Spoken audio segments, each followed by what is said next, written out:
So I'll be talking about microkeratome failures. It's not a didactic compilation of the complications, but a few lessons learned in my journey over here with the SPK microkeratome.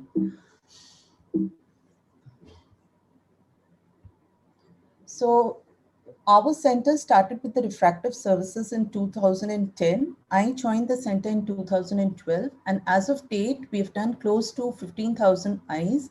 And with different procedures that we've been doing include surface ablation, SPK 90 micron LASIK, the blade-free femto LASIK, and the much hyped and talked about Contura LASIK that we also do.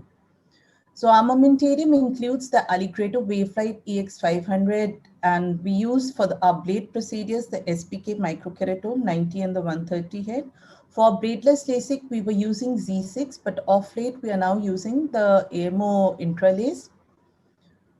So do we need to discuss the microkeratome complications? Yes, indeed. Why? Because microkeratomes, it's because of the prohibitive cost of the femtosecond platform or from surgeons not actually being convinced that there are more complications with the microkeratome and that the femtosecond laser offers a true advantage. So what were the complications this particular paper enumerated was failure to achieve appropriate intraocular pressure, partial flaps, buttonholes, thin or irregular flaps, free flaps. With the Hansetome, it was 0.16%. With the automated corneal shaper, it was 6.38%. And the total complication rate reported was 0.302% of the 28,000 cases analyzed. The risk factors were plates from different manufacturers giving us inconsistent flap thickness. A more thinner flap, less than 100 micron, was associated with epithelial defects rather than with 130 microns, and disposable heads posed less risk. Besides, increasing patient age greater than 40 years, preoperative hyperopia, years of contact lens wear were the other risk factors. Flatter corneas tend to have free caps and incomplete flaps, whereas the steeper corneas, they reported to have epithelial abrasions, thin or irregular flaps, and with narrow palpebral fissures because of insufficient fixation of the microkeratome, there were additional risk factors. So though Dr. Baraka has been associated with the innovation of microkeratome, it was Dr. Ioannis Palikaris who has been credited with the creation of corneal hinge and doing a photoablation underneath. And the different microkeratome options available were and are Hansetome, Xioptics XP microkeratome, the Amadeus 2 from AMO, MK2000 from Nidec, then the M2 from Moria. What we use is SPK from Moria, and then we also have the Corezo pendular microkeratome from Schwen. Quickly going into the components of the microkeratome, first of all, we have the console, which provides the vacuum. Then we have the body or the motor, which is connected to the head or the blade, and then we have different suction rings. So the SPK microkeratome from Moria, it creates a nasal hinge, and we have two heads, 90 and 130. What we encountered were epithelial defects, neovascular bleeding, thin flap, free flap, incomplete flap, tone irregular flap, and decentered flap. This is a very honest review, and the complications, I'll say that barely with each of them, hardly one or two cases of all. I'll be telling something about this striae, though it's not a microkeratome failure, and corneal perforation as reported in different papers, none.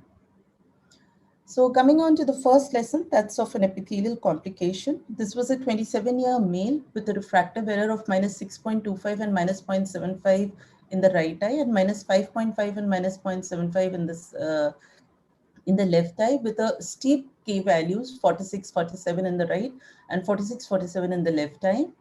He was scheduled for wavefront optimized LASIK in August. After I finished off the first eye, I noticed some rippling of epithelium, central rippling of epithelium in the first eye, some loose epithelium, which I deposited and placed a BCL.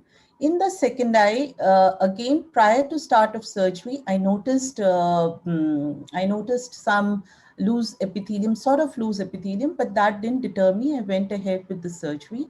But as I started with my surgery, there was the flap did not happen, and very faintly, this is a post-op picture, day 5. You can see over here that the flap was not complete, and it was, you can see just a faint line over here that this was the edge. This was the only area which was cut, and this entire area remained uncut. A month later, we can see over here, just a second. A month later, the patient had some amount of scarring in the left eye, and he had an AR value of -9 with -5.25 and a refraction of -4.75 with -2.5 cylinder, improving to 6 parts. My slide is not moving.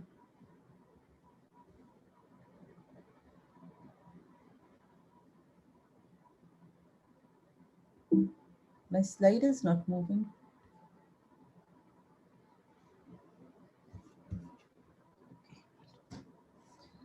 3 months down the lane, this is his refraction with -4.5 and -3.25 cylinder. And we notice a central haze in the right eye, and in the left eye, we can see once again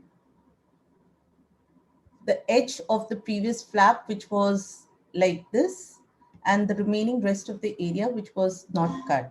So we take him for streamlined PRK, and he gets an uncorrected vision of 6 parts. There's some issue.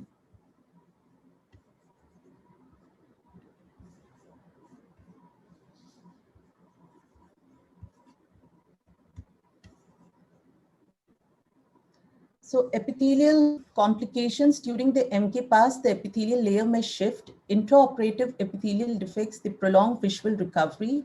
They cause more of post-op pain, may predispose to diffuse lamellar keratitis, epithelial ingrowth. The risk factors for it include people having mapped out fingerprint dystrophy, older than 40 years, loose or torn epithelium. And here we also learned the value of 1-drop LASIK, that is no preoperative drops are put in the eye prior to LASIK to minimize toxic keratopathy that greatly increases the risk of epithelial defects. Topical anesthesia should be minimized, including length of time between application of anesthetic agent and creation of microkeratome cut. The management varies according to the size of tear and its location. Mostly, if possible, reposition and bandage contact lens till epithelial defect well sealed and covered. The second thing that I'll be discussing about is neovascular bleeding, which we often encounter in these patients because they are prolonged contact lens users. Though with SPK, it's mostly the superior arcade which gets cut, and the superior bleeding that is easily, we can tamponade it.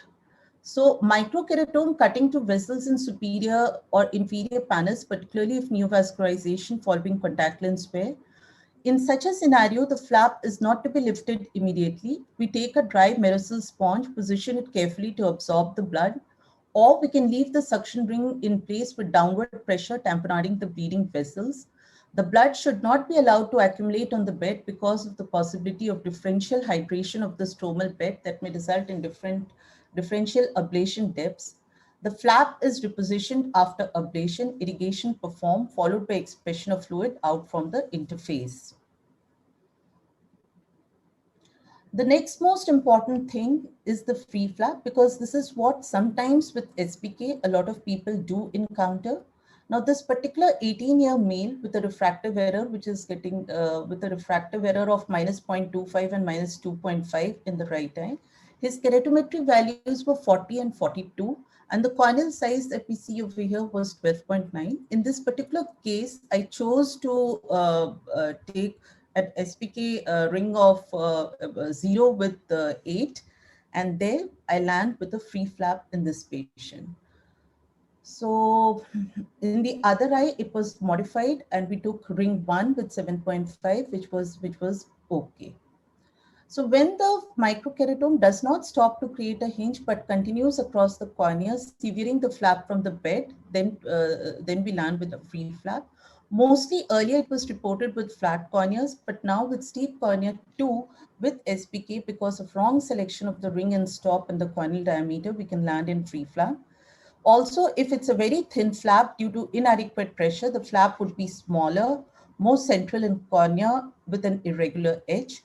The management consists of, once we have identified, remove the flap from the microkeratome head, carefully place it epithelial side down on a drop of BSS, continue with the and the flap is replaced and aligned with the help of.